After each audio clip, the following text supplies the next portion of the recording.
अस्सलाम वालेकुम मेरी यूट्यूब फैमिली नो। उम्मीद करना कि तुसी सारे बहन भाई मेरे ठीक हो गए। तुहाडियां दुआवां नाल असीं भी ठीक हैं। जेड़े मेरे बहन भाई हस्पताल च अल्लाह पाक उन्हें शिफा देवे।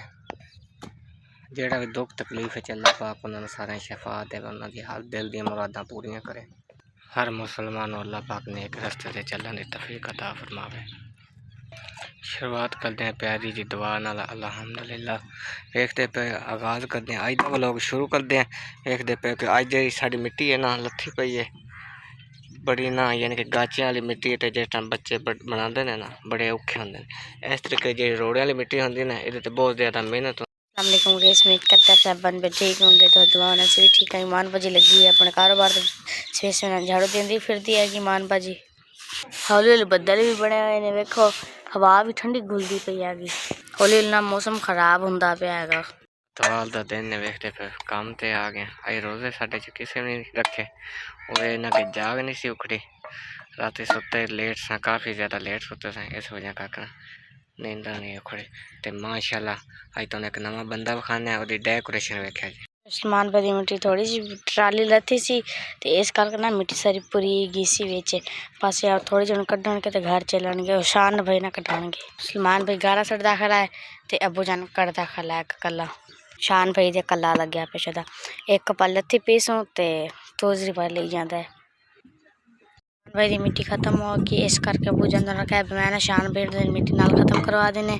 शान भाई देख लो मिट्टी किन्नी पई ते अबू जान इटा करदा पे ते शान भाई भी।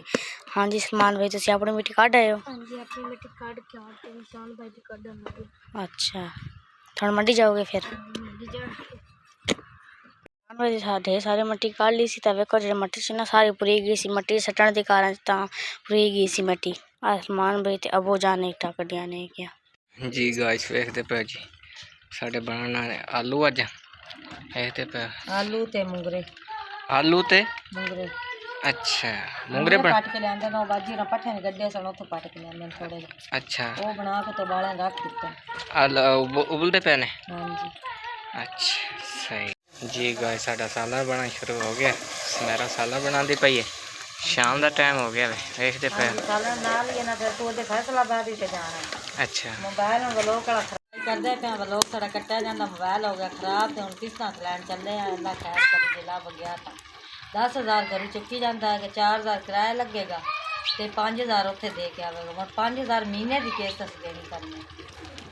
सालन बना के मैं सुबह ना खा लवे ना। हुण जाना इस सफ़र ते कित्थों रोटी लभनी ते फिर नाल पता कपड़े भी इहदे धो के रखे ने, वो भी हुण देवांगी ते नावेगा। लेट तो हो ही जानी है तो सुबह अल्लाह खैर करी फिर व्लॉग साड़ा सही होना जो मोबाइल लैके ने वापस आना।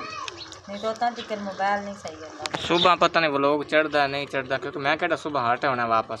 तू तो नहीं हट क्योंकि उत्थे सालगिरह भी है कुड़ी दी सालगिरह वो भी भुगतावां दे फिर उस पिछे फिर वापस घर आवां दाना 2-3 दिन तो मैंने लग जाने उधर। चल कोई नहीं अल्लाह खैर करे। मैं कोशिश करांगी बना